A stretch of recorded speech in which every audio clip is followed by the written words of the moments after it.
Ladies and gentlemen, welcome to Interview with the Dracula. I'm your host, Actual Dracula. And my guest tonight is a writer and stand-up comedian. He created an absolute gem of a comic book called Ahab Van Helsing versus Nosferatu I screwed it up right away. But it's Carcharodon. Nosferatu Carcharodon, a comic.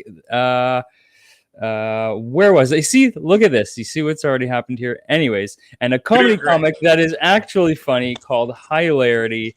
And he's currently working on War on Christmas, for which there is a GoFundMe up right now if you want to help him make that happen. So please, a rousing round of applause. God, I'm off to a great start. For Marc Von Ahnen. Welcome, sir. I knew the Carcharodon was gonna mess me up, and it did. Real quick, here's some fun trivia. I'm actually I'm dyslexic, so I have a pretty severe learning disability. So if there are any aspiring comic book writers or just writers in general, don't name your first story after something you're gonna have to Google to make sure it's spelled correctly. Dude, I got to call it the vampire shark and been done with it. Yeah, it's simple, but you know what? It's got to be one of my favorite titles for a comic ever. Well, thank you. There's a lot of words in it, but I like all the words in it. Even Carcharodon, which I already knew because I know everything about sharks. I've been bit 7 times actually, so. You're lying. Oh, I guess almost bit in. What? I don't know. All right, stop. Are you serious? Well, I don't know. I mean, I've been swimming a lot, and there's got to be some sharks at some point, you know. I mean, I don't know how close. I'm sure I've had some close calls swimming, in the ocean, which I've only done a couple times too. Probably. Yeah. I can't believe I survived. Yeah. I mean, I haven't been to Australia. I mean, that's where you really get bit. That's if you want to be lunch for a shark, go to Australia. That's where you get eaten completely. Australia and Africa. Florida seems like where you just get bit and it's like inconvenience. It's like, oh, I got bit. I'm going to be late for work tonight. Yeah. I love how here's the thing with sharks is they get a bad rap, and I feel like vampires and sharks are kindred spirits because they both have bad reputations, but really they're just trying to survive. They're just out looking for a meal. And when a person gets bit by a shark, it's like, oh, it's terrible. But it's like you are trespassing into their home, right? You went into their place. Yes. That's right. Like if you're in Australia and you're like, we might go beat by a shark, because he was out surfing, and it's like, well, if a shark came skateboarding into your house, you're probably gonna bite him if you're hungry. I watched, I think it was last Halloween, I watched the original Texas Chainsaw Massacre. Yeah. And I'd seen it before, but this time I watched it, I was like, man, they just keep walking into Leatherface's house. It's like he's just defending he has every right to do this. Absolutely. Yeah, they're like Leatherface, where they get this bad rap, but it's like you just stay out of his house. Yeah, it's not your business. I mean, if it would be different if he had a shotgun, right? Because then he's just like another Texan, who's keeping trespassers off his property. I love the fact too. It's because it's a bunch of teens in a van. Like Texas Chainsaw Massacre is like a really dark episode of Scooby-Doo. Oh yeah. All they need is a dog. Although the humans, I don't care. If something bad happened to a dog, I would be livid. That's an excellent point. Yeah. Thank you. I'm glad we're off to a good start. Yeah, well, yeah, it was a bumpy start. You did a great job. I'm not gonna. I nailed the Carcharodon name and then a complicated comic book title. So yeah, you did very good. Thank you. sneaking into my house as mist in the middle of the night and killing me. So it'd be very complimentary. Well, you got to invite me in, right? So, I mean, who wouldn't want to invite a creepy mist into their home? You know, you're like, wait, is that just regular fog? It doesn't look like it. We got to see what the deal with that mist is. Why is a fog being like, hey, let me in? Yeah, hey guys. Most fog doesn't do that. Yeah. Oh man. That means if the movie Leatherface versus Dracula ever gets made, nothing would happen. Because Leatherface won't attack until they break into his house, and then Dracula can't get into the house until he's invited in. Yeah. It's a stalemate. Yeah, absolutely. It's just a Mexican standoff. A Texan standoff. A Texican standoff? Yeah. You got to somehow work Transylvania in there as well, but there's another title for another comic, almost as complicated. So yeah, Ahab Van Helsing. For anyone who hasn't read this, it is awesome. It's a 6-issue series. Now I read it all online, but there are physical copies of it, correct? Yeah, like we were talking, we had a little conversation before we started. I don't have a job where I make a lot of money, so getting those, I'm planning on doing a reorder, and if you want some, hit me up. I'll definitely send you some. So I'm planning on doing a reorder soon to get more physical copies, so I can get some out to people. Digital copies, I like to, just push onto, like, I actually kind of shove them onto people. Like, I'm like kind of my own like monster where I just get into people's DMs like, take this comic. Well, I mean, if you want people to read it, that's a good way to do that. Real quick, I got a review on another show. It made me laugh because the guy was like, kind of like how we got introduced, where I think I found you on Instagram, like, hey, would you be interested in reading this? And then, it kind of turned into this. I found a different guy, and I'm like, yeah, do you want to read these? And he was like, I would love to. And then, he decided to review them on the show. So I was really excited. And I was listening to the show, and he's like, just DM the guy. He'll give you free copies. I'm like, okay, that's not what I want. Okay, so who I know who you're talking about, because this is how I found out about you. That's my buddy Tyler, Shattered Glass Comic Reviews. And I want to okay. And so mad. I mean, it was really cool. He gave me a good review. It just made me laugh. I was like, oh, that kind of shot me in the foot. Yeah, but here's the thing, right? And like, this is kind of like my aim with this show is to like kind of spread the word of like comics that I read and that I love. And then I want other people to read, and that's exactly what happened with it. Now the free thing helped, but no, that wasn't. It wasn't that. It was because Tyler's a guy who I really respect his opinion. We have a lot of the same taste in the things that we read.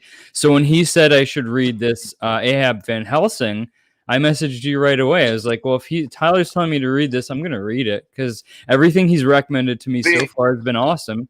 And this, I feel bad for bad-mouthing the guy. Yeah, no, yeah, fair enough. He's just like, dude's giving out free comic books. No, it's like, I don't have money for food, Tyler. No, it was cool. I really appreciated it. It just made me laugh when I heard it. I was like, oh, okay. Oh, I just gotta highlight this guy out real quick, who I believe you know, and he's pointing out that Tyler's a doofus. Tyler, Mr. Carlito. Tyler, don't listen to Carl. Carl is the world's biggest doofus. Trust me, I know this. I've known Carl for a while. So now I've lost my train of thought. Where were we? Oh yeah, we were talking about Ahab Van Helsing. It's I thought it was hilarious. Thank you. I knew I would like it because, you got the vampire shark thing. Actually, what I really loved, obviously, Nosferatu Carcharodon is, the kind of star of the show there. But what I really love are all the other vampire sea creature hybrids that are in there. So did you come up with those, or was it the artist who I guess Gary McCluskey, correct? Yeah, that would have been Gary. No, those are all in the script. I mean, yeah, they're made like if there's a splash page, I might just say, hey, go crazy, have fun with it.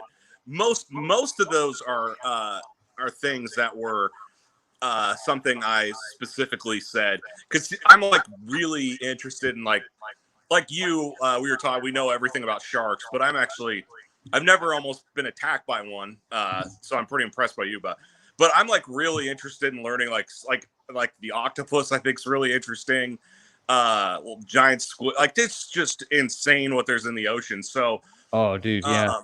And here's the thing. I remember writing this. You don't even have to make them vampires. They're already they're already like they have poisons that kill you in microseconds, and it's nuts what anything in the ocean. It's so alien, you know. Yeah. And so the thing is, actually, the third issue was originally going to be the end of the story. They were gonna, you know, it was gonna be like Jaws, where they chum the water, they get the shark's attention, and then they end up killing him. And I remember, because I was making it up as I went, and I remember thinking, I was like, wait a minute, if the shark's in the ocean, and there's no light in the ocean, it can be biting everything. Like, everything could be a vampire. Yeah. And so that's where I was like, well, let's turn this into a giant squid and just kind of steamroll it from there. So yeah, it's kind of, that was kind of impromptu. And I'm really happy I did that, because that seems to be where everybody like really liked the story at that point. So yeah, no, that was a lot of fun to do. But yeah. A lot. I know way too much about marine biology. Like, I always felt that if this got like serious attention, I'd probably get some sort of honorary marine biology degree just from all the crap I know. So, well, I know quite a bit about vampires, so you know, maybe we could team up when that. It sounds like we're perfect. Yeah. So, actually, before I even get into that, let's kind of start near the beginning. What made you want to write comics? Why would anyone want to do that? Well, I've always been a big comic book fan ever since I was a kid. Like the first issue of my brother got an issue in Avengers, and my older brother Andy, he was like, you know, we were like best friends for a long time, and anything he got into, kind of, I became like super into. So he got into comics, except for like apparently sports, because he's big into sports. I have no, but yeah, he started in comics. Then I got really into it, and then it's like music. So, he got into comic books, and he kind of just showed it. Like, you got to look at show them to me, and then I like became enamored with them. And a funny story, a lot of the characters just do the Secret Wars toys. I knew who Wolverine was. I just didn't know his name. I just knew he was the guy with the claws. So it was kind of cool finally learning about who these characters actually were. But yeah, I mean, and then I was the kid that would read all the comics and sit down and create his own superheroes and write his own comics. And I guess I just never really grew out of that. And it's always been sort of a dream and goal of mine to keep pursuing this. So eventually I got here where, now I have at least a story out and about that people can read, and getting good feedback that people are liking. So I'm pretty happy with that. Yeah, awesome. So Ahab Van Helsing, this is your first comic, or I'd say kind of first major project. This is, well, yeah, it was one of those things where I actually wrote it a long time ago. I've been sitting on it for probably, over a decade. I've always saved people, because my favorite thing is I push it everywhere. And I've heard this more than once, where people are like, do not give Sci-Fi Channel any more ideas, which I always think is really funny. But I had this idea before the Sharknadoes and the Sharktopus and whatever. So it was just one of those things where, like, for one reason or another, I just didn't know what to do with it. I didn't know, I would try pitching it to, I think, Dark Horse or Image, and they weren't interested. So it's like, well, I like it. What do I do from here? And then it was like, well, I'm going to save money and finally publish this myself. And of course, you know, life being what it is, the second I start getting any money in the bank, my car dies, or, you know, something in my house needs repaired. And eventually, and I know you're not supposed to do this, but eventually I was like, screw it. And I just took out a 401k loan and paid for the first issue. And then since then, I've just sort of keep moving forward with all of them. Mm-hmm. Yeah. So, yeah, I mean, if you want to get it done, there's no, this thing I'm kind of learning in these creativity fields is it seems like you have to show people you don't need them before they'll want to help you. You know what I mean? Yeah, that makes a lot of sense. Yeah. Yeah. Absolutely. Like, so anyway, yeah, I admire that. You mean you took the initiative, you wanted to make it happen and make it happen any way you can, you know? I mean, yeah, you know, that's anything worth doing is going to be some risk involved, but oh yeah. I think it's paid off because you made I think a great comic book, truly. Thank you. I really do appreciate that. I mean, I'm sorry. Oh, sorry, go on. No, I was gonna say that really because and I'll say if there's and this I've said this kind of before, I don't know that I want to come off like I'm a big deal because like I'm not at all, but I feel like I'm definitely the guy that's a writer that everything I do I look at like this is awful. Like there's a reason nobody would want to read, like nobody would buy this. And so, you know, I do, and I think that's pretty common. I love listening to like interviews with like really successful people. Like, there's a South Park documentary, 6 Days to Air, and Trey Parker's talking about. He's like, every episode we do of South Park, I say this is the worst episode we've ever made, and it's just interesting to me that we always have that. Everybody, no matter where they are, has that sort of opinion that, oh, why am I even doing this? It's awful. Yeah. Where the reality is, you know, people could really like it. You just, even though you see nothing but the flaws, people you know, there could be people out there that are just clamoring for it and are going to love it. True story. I listened to, I was really big into Audible for a while, and Stephen King, his first book published was Carrie. Yeah. And apparently he wrote the entire thing and then threw it in the trash. Oh, wow. His wife found it, read it, and like, no, you need to mail. And then he got $1 million for it. So yeah, it's like, and that's a fantastic book. I mean, like, you know, we're our own worst critics. Like, I can't imagine writing a book like Carrie and just throwing that in the trash. It's like that's a masterpiece. Think about if he wasn't married, if he didn't have his wife, and we may not know who Stephen King was. Yeah, you know. Yeah. Because that's just it. Or it's like, and I'll say it too. It's going to go both ways because there's definitely people out there that are writing it like, this is the next Bible. I just created the great. It's like, okay, it's probably flawed. Definitely if people are giving you honest, good criticism, definitely listen to it. Yeah. You know, that pendulum goes both ways. So, definitely be open to it. But yeah, I you know, if you think everything you're doing is just garbage, just keep moving forward. Find somebody to read it and give you like an opinion, and you know, be ready for some bad news. But lest they say you don't even know how to write. You don't. I don't even. I'm. This is true. I misspelled my my last name in my email. So if anybody can write, you know, shouldn't be writing anything. It's probably me. So just keep going. You know, that's sort of my theory. That's great advice. Now, I thought Ahab Van Helsing, I thought the dialogue was really funny.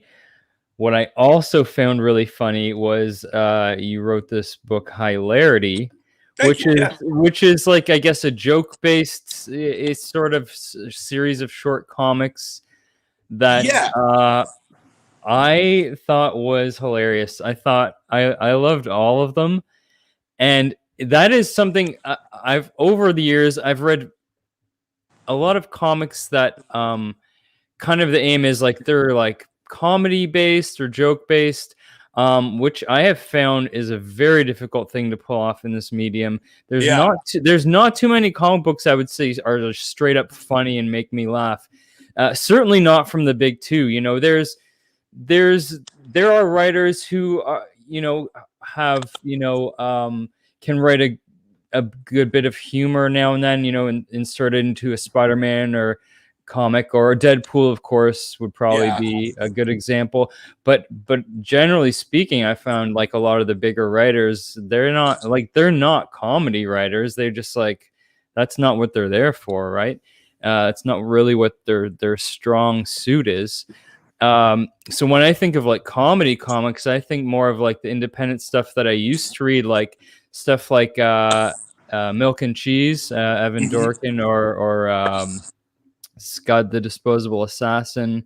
You know, those were writers, that was by Rob Schrab, you know, who's like a genuinely really funny guy. And so reading this made me think of books like that, because it was like, this is a comic that's supposed to be funny that is actually funny. And I find that's a rare thing. So how did that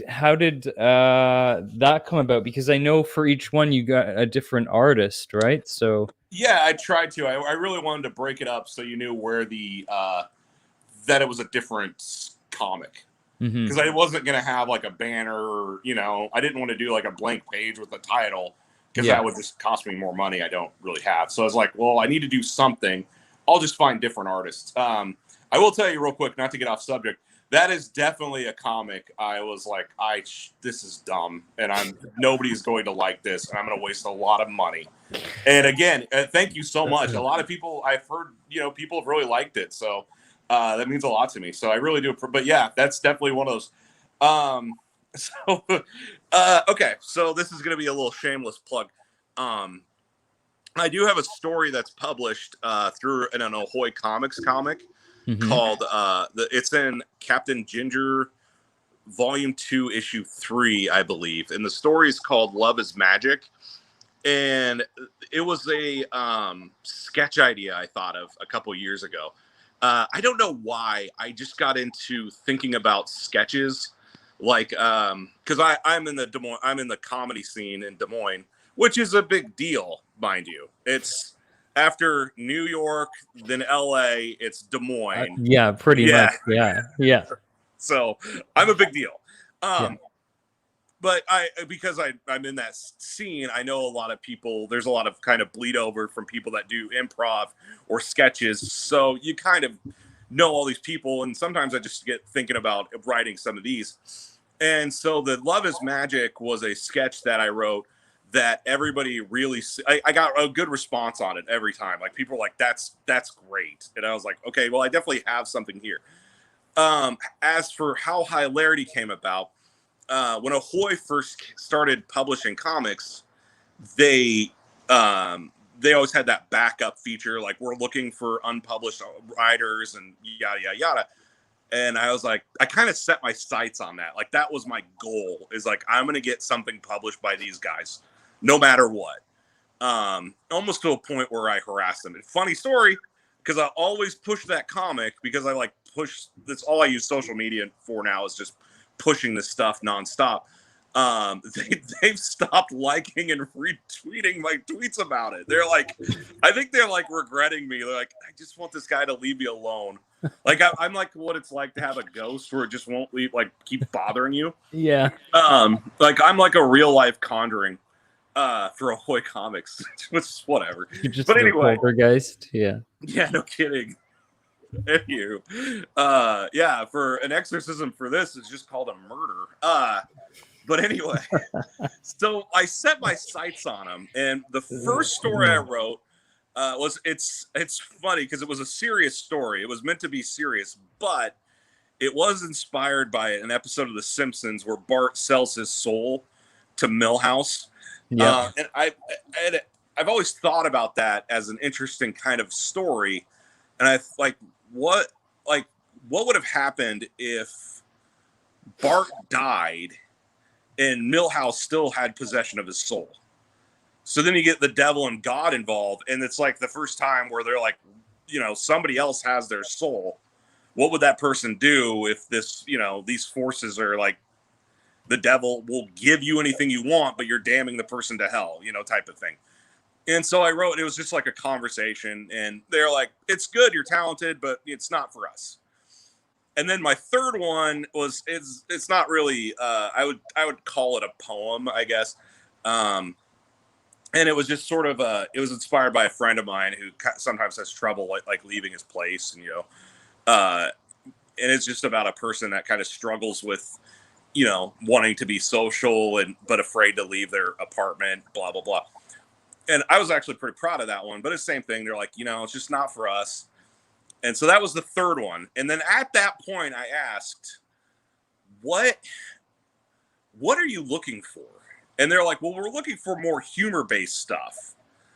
And they said, the second story you sent is still being considered.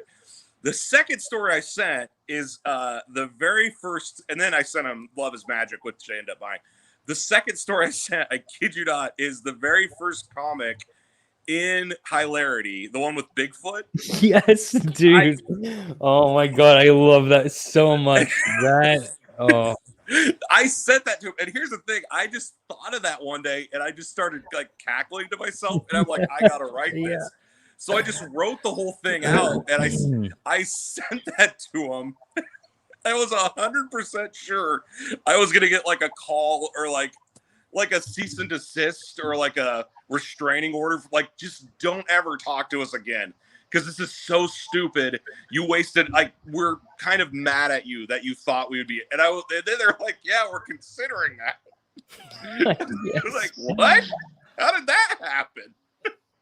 Oh my God. Yeah. So that the very fact that they thought about publishing it, I was like, okay, well, now I have to do something with it. And then I had some of these other ideas.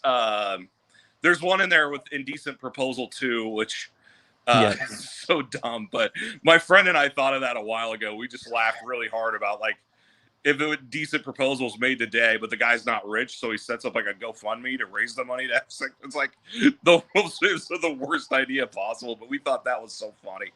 And there's a lot of sketches that I wanted to do, but just didn't, like sketches I thought that I still think are good ideas. I have this one called Good Cop, Bad Cop, where the bad cop does not understand totally misses the point. So the bad cop is like incompetent and just, just messes everything up. And then the guy gets off like on a technicality.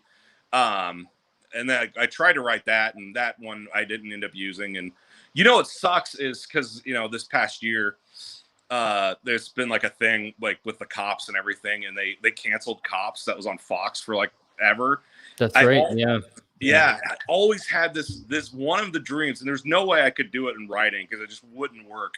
I thought it would be so funny if it was an episode of Cops, but it was in West Side Story. So they're talking about gang activity, and you just see all these guys pirouetting down an alley, and they have to get it, like, pull their guns out and getting super violent, but it's just guys dancing around. Yeah. I mostly thought of that because I had to watch it one night in school. We were watching, and I could not stop laughing. I was like, this is the silliest thing I've ever seen. Yeah, I mean, it sounds like we have a very similar sense of humor just based on what I saw in Hilarity. I was like, that's it seems like something I might come up with. That Bigfoot one especially was just so perfect. Thanks, man. So I watched a stand-up set you did, I guess, from a couple weeks ago. Oh yeah, which I thought was awesome. Thanks, and based on the fact that I think you did like almost 30 minutes. Yeah. So I assume it wasn't your first time. No, I've been doing stand-up comedy for a very long time. I never really went both feet with it. Like, okay, I got to level with people. When I said that like Des Moines the third top place for comedy, that was lying. No. That's not true at all. So I was probably it's in Ohio or something, right? I'm in Iowa. Yeah, Des Moines in Iowa. Yeah. Yeah, no, but I think the third top place is somewhere in Ohio. That's what I've heard at Cleveland. Yeah, Cleveland. I've heard that, which is kind of weird as well. But I think it's because I think like the Funny Bone corporate office is there. That would be my guess. Like that's where you go and you can get into the Funny Bones and start circulating. But no, I've been doing it for a very long time, and I've never really dedicated, myself to it. Like it's one of those things where I like traveling, but like I don't know. There's a lot of horror stories about where you stay as a comic on this level, or it's like the comedy condos where they're just like disgusting places. Like I can't do it. I don't know if I have OCD or something. Like I just couldn't. I'm not that type of guy where I'm comfortable sleeping on somebody's floor that I don't know. I've had people sleep on my floor a couple times, and it's just kind of, it's not something I can do, I guess. Like if I could find a way to jump from the very bottom of the list to like the John Mulaney level, I think I could do it.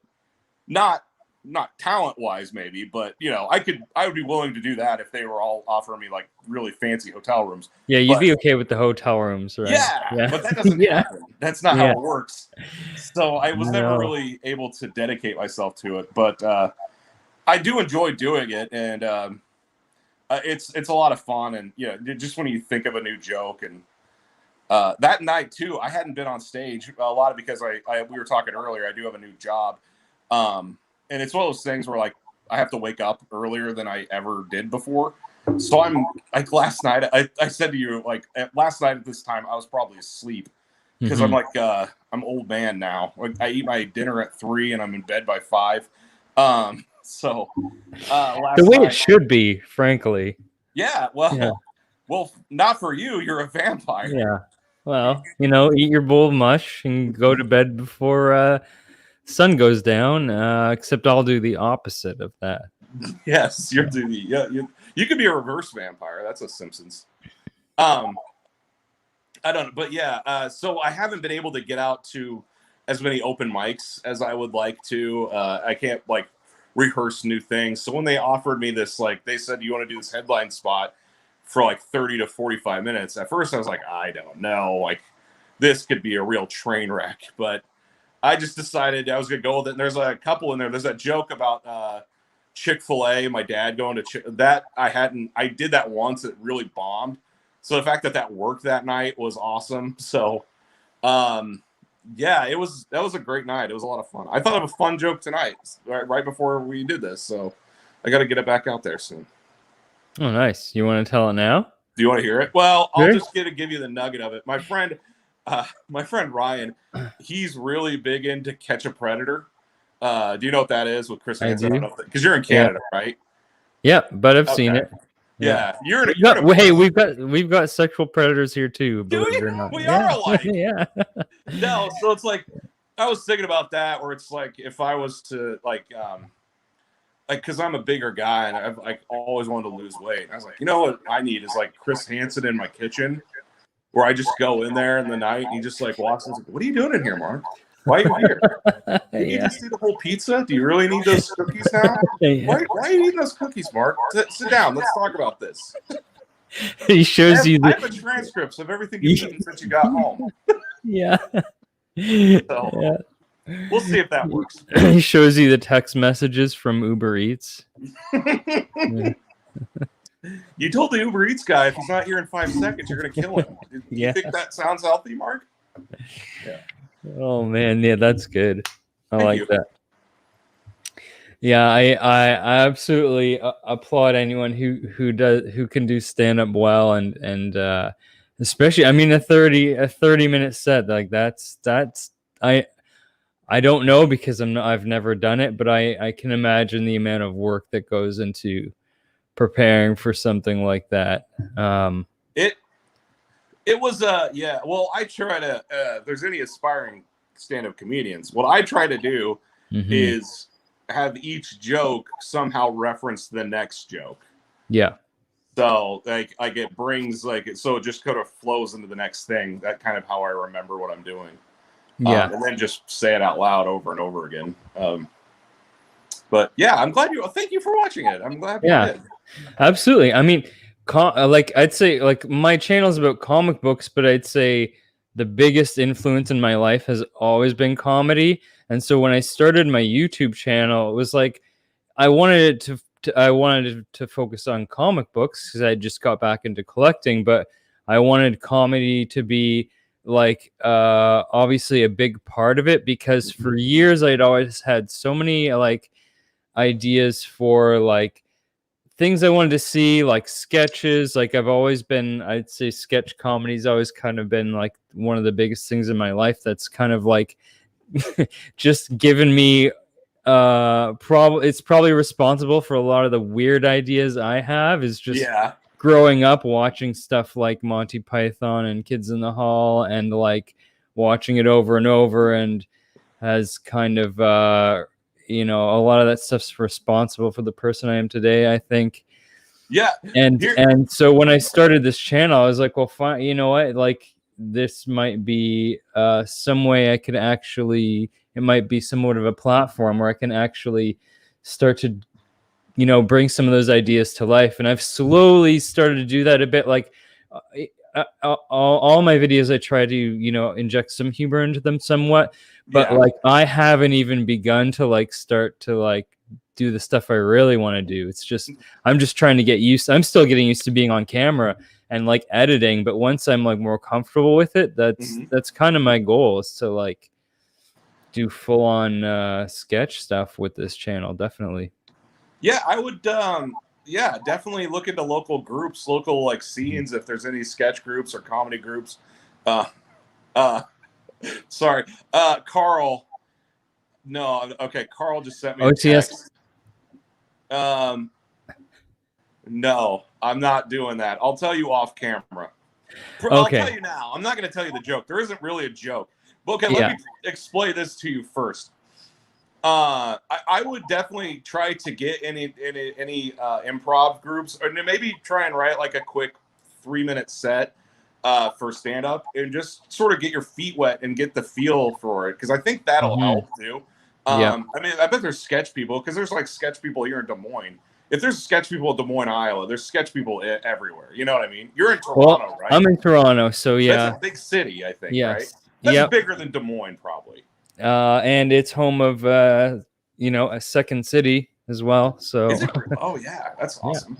Yeah. No, but the thing is, like, the thing is, like, my goal was kind of like, how can I do this by myself? You know what I mean? Yeah. Like, because I like, there's plenty of opportunities for me to go out and do stuff like that, but I'm like, I'm curious, like, because I don't have a lot of time for that. It's like, what can I do that I can take my time with? That's what I was thinking more along those lines. Okay. You know what I mean? But there's in a big city like Toronto, there's absolutely plenty of opportunities for someone to it's not like Des Moines, mind you, but you're not the third tier. No. But Carl did have a question earlier. What was it? Let me go back up here. Have you written Bogus yet? I don't know what that is. Do you know what Bogus is? Bogus was a nickname I had in high school. Actually, as a writer, I should probably go by Bogus, since people can pronounce that, unlike my last name. But no, it was a high school nickname I had, and it was kind of funny because it was a nickname everybody called me. Everybody called me Bogus, including my mom. Like, so it was weird. It was just one of those nicknames that would, like, it was kind of perfect for me because I look like a bogus. Like, I guess not in a negative way, but like, yeah, people like, yeah, I could see that guy being named Bogus. So I don't have any characters or anything planned to be named Bogus, but that was me growing up. Some people still call me Bogus. I'm in Bogus in some people's phones, and if you want to call me Bogus, I would not mind. I would probably be very endeared by it. So that's what Bogus. As for the Mr. Rogers joke. Oh God, he mentioned. I'm not going to tell it to you because really, it's not a joke. It's more like it's like my version of the Aristocrats joke. Do you know what that is? Yeah, of course. Okay. Yeah. So I thought I was watching because they had all those documentaries recently about Mr. Rogers, and I was watching one of them, and they start interviewing his son, and I was like, that is so weird Mr. Rogers had sex. Like, just the idea that Mr. Rogers is having sex was weird to me. Yeah. So the way I do the joke is I set it up like it's going to be a really lame joke. Like, my point is, like, I want you to kind of be blindsided. So I'm like, I start by saying, you know, by how nobody could compare to Mr. Rogers as your dad. Mr. Rogers would be the best dad. Nobody can. That falls flat, but that's kind of what I'm wanting, because I'm kind of wanting people off guard. And then the second part is, I said, you know what else that means?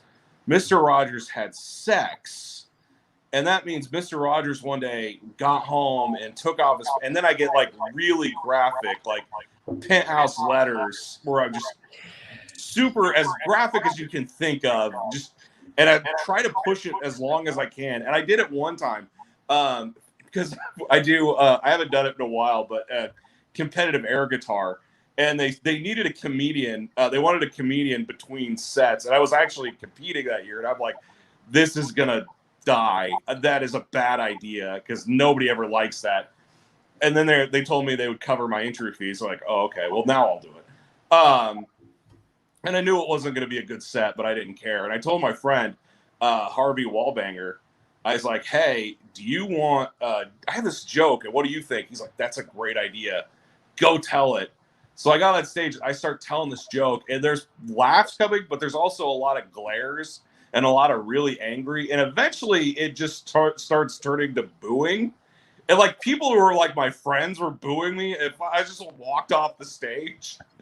And I walked up to my friend Ross, who was a judge. I'm like, why were you? He's like, that was the funniest thing I've ever seen. I'm like, you were booing me. Why did you boo me? He was like, oh, I thought that's what you wanted. No. So that's the Mr. Rogers joke. I can't really ever tell it because it just sort of ruins the whole night. Right. So, by the way, real quick, if anybody's listening, Flying Finn, who's a friend of mine, he's going to be on ESPN2 Friday nights. So watch it. That's the national championship of air guitars.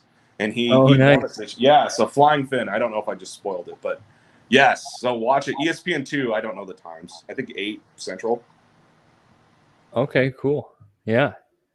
Well, I mean, it's only a matter of time before we see that in the Olympics, I believe. So probably it's the only Olympic sport that matters. I mean, dude, if ping pong is in the Olympics, why the hell not? Like, really, ping pong is. Dude, from doing it myself, there's a lot of energy and athleticism. I'm very bad at it, so I know it's a sport. Yeah, that's my theory. If I'm really bad at it, it has to be a sport. So talking to girls, I like that. I like that. I'm gonna start using that. Yeah. Oh man. I was gonna ask you. So who are your like some of your favorite I guess comedians or just funny people? Okay. Well, I'll do comic book writers and comedians if you want. Mm-hmm. Yeah, absolutely. From comic books, Ben Edlund is the creator of The Tick, and I'm actually a giant fan of The Tick. Like, if this were to lead, like, that is like my goal. Is I would love to write The Tick because it's such a fun character. Yeah, and that's an example of like a comic that's truly like funny. Like, absolutely. I love everything about that. Yeah. So definitely Ben Edlund is like way up at the top for me, just because of that character alone. Beyond that, Nick Spencer recently, he did that Superior Foes of Spider-Man, which I thought was really funny. Mm-hmm. So I liked that. I mean, I don't search out a lot of humor comics, so it's a lot of like standard superhero comics, but if they just kind of hit the right tone. And you know who I was like really surprised could do this really well was Bendis. Bendis, especially with writing, he doesn't seem to do it as much, but when he was writing Ultimate Spider-Man, he would do issues that I just remember laughing really hard at. And he gets a little more serious now, I guess. He doesn't seem to do it, but he had like a really funny tone for a while. Jerry Duggan, I thought he was great on Deadpool. He was really funny. Yeah. Yeah. So you know who else did a great Deadpool that I think is underrated? And these are the top 3 Deadpool writers in my opinion: Jerry Duggan, Joe Kelly, and Gail Simone. Her Deadpool was really funny. It was kind of short-lived, but I remember laughing hard at that because I just reread like the original '90s Deadpool series. Okay, yeah. So comic books, that's who I'd go with. Comedian, sucks because I would at one time I would have said Louis C.K., but now he's kind of out. Bill Cosby. Himself was hilarious. Like that's the problem is like a lot of those, like, you know, there's albums and I owned Himself and I could recite some of those, but obviously I can't. You know, it's one of those things. It's like, geez, he's a monster. Yeah. John Mulaney, I really like. I think he's hilarious. Nate Bargatze is super funny. Yeah, he is. Yeah, I'm a big Nate Bargatze fan. Mitch Hedberg, I got his album set, which was fantastic. So I loved Mitch Hedberg. Yeah, he was the best. Yeah. No kidding. Dave Attell is really good as a comedian. I mean, there's a lot of like obviously like Chris Rock, Dave Chappelle, people like that. Everybody's gonna say, but beyond that, Conan O'Brien is huge for me. I know he's not traditional stand-up comedy, but he's definitely funny. So I have to agree with you there. Absolutely. Well, yeah. I mean, I was huge Simpson fan. I brought it up a couple times. I actually have I don't know if I could show it to you well. Obviously not. It's not on my head. Yeah, I've got a Simpson tattoo on my arm. Oh, nice. Yeah. Thank you. So I'm a giant Simpsons fan, and then of course I love Late Night with Conan. So he's like a huge inspiration for me. Like he's probably the biggest name for me on that list. Yeah. Yeah, that's a great list. I'd have to agree with all those. And of course, Chris Farley. Yes, you did omit Saddam Hussein, who's one of my favorites. Again, that whole cancel culture thing, a little out of control. Oh, Saddam! I mean, God, when they tore that statue down, I was like, yeah, but his albums. What about his albums? Oh. Well, we'll always have Saddam's albums. You know what I love is that not Saddam, but Kim Jong Un was like wrote books and movies, right? He was really into No, Kim Jong Il. Sorry, not Kim Jong Un. Yes, Kim Jong Il. Yeah. Oh, so now I'm getting them mixed up. So Kim Jong Il, who is like a huge cinephile, and like he kidnapped like South Korean or North Korean actors. Yeah, he kidnapped South Korean actors and forced them to be in movies. He's like a real life Dr. Doom. Yes, but Saddam Hussein, I shit you not, I believe wrote romance novels. Someone needs to look that up and correct me if I'm wrong, but I think he wrote some romance novels. Man, you know what you need to do? You need to do a podcast of like famous monsters' hobbies. Yes. Hitler painted Saddam as romance novels. Yeah.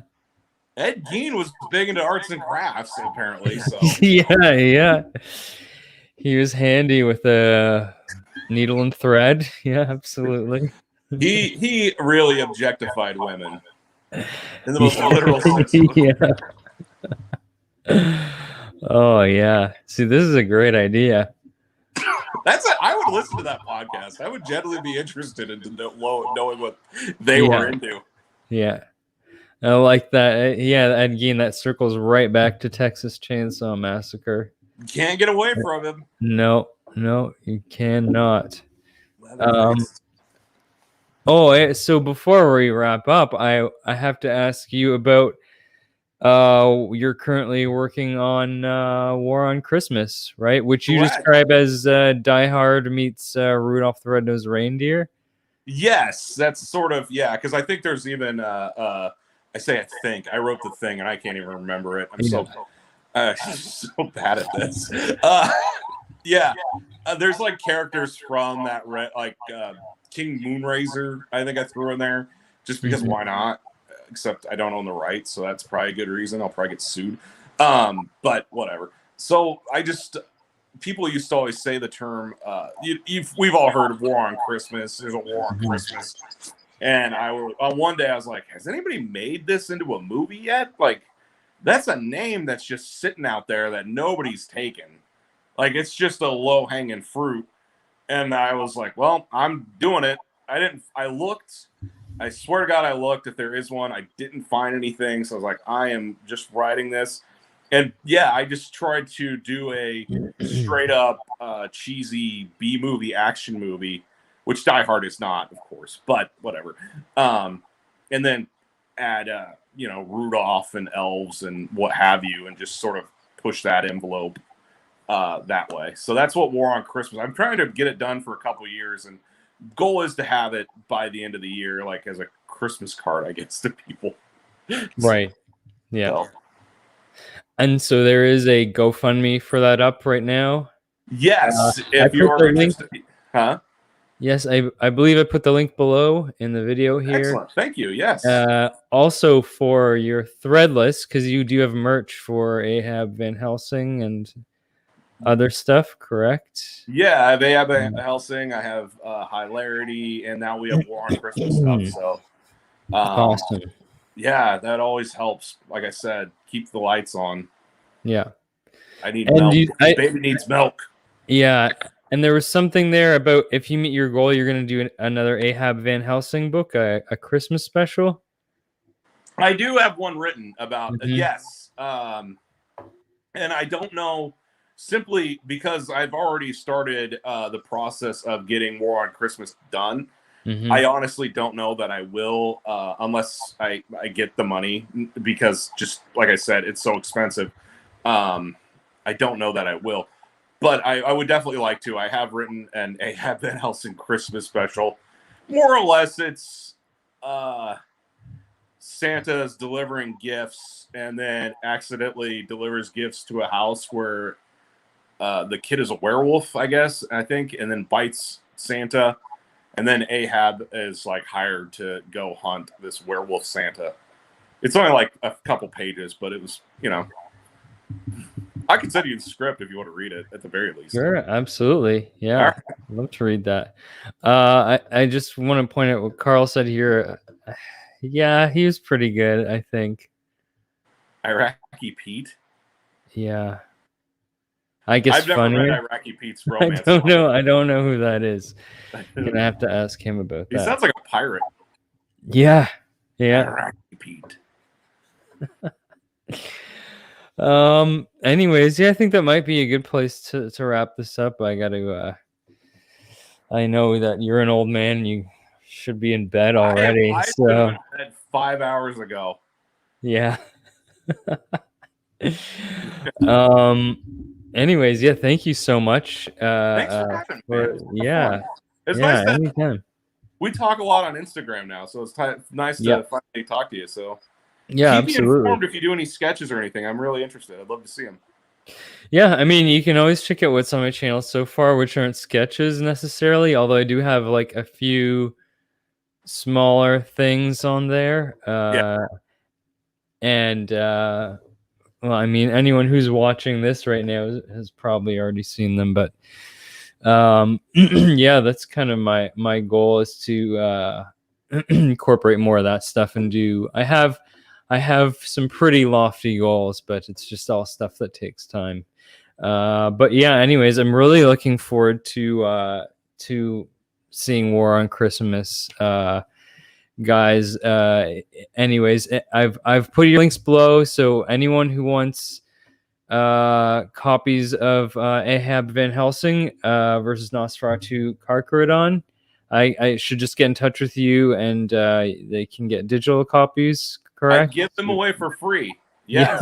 Apparently. Not going to get away from that now. Yes. But yeah, also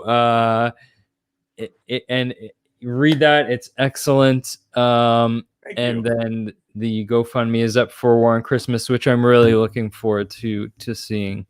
Yeah. So I hope that good luck with that. I hope that goes well. Yeah, thanks, man. I appreciate that. Thank you. Yeah, all right. And I think that's it for now. Thank you to everyone watching who watched live or who was watching in the future from here. Thank you, Freaky Louie. You are a gentleman and a scholar. And yeah, that's it for another interview with the Dracula. My guest has been Marc Von Ahnen. And you pronounced it right. Nobody ever. I'm really impressed. Thank you. Yeah, I got that. And Carcharodon, is that right? Carcharodon? I don't know. Yeah, it's probably right. I know so much about sharks, but then other people pronounce it wrong differently. And I'm like, you're probably right. Yeah. All right. Awesome. I think that's a good place to end it. Right. Well, thanks, man. Right. Nice meeting you. Yeah. Thank you. And thank you all who watched. All right. Y'all have yourselves a good night.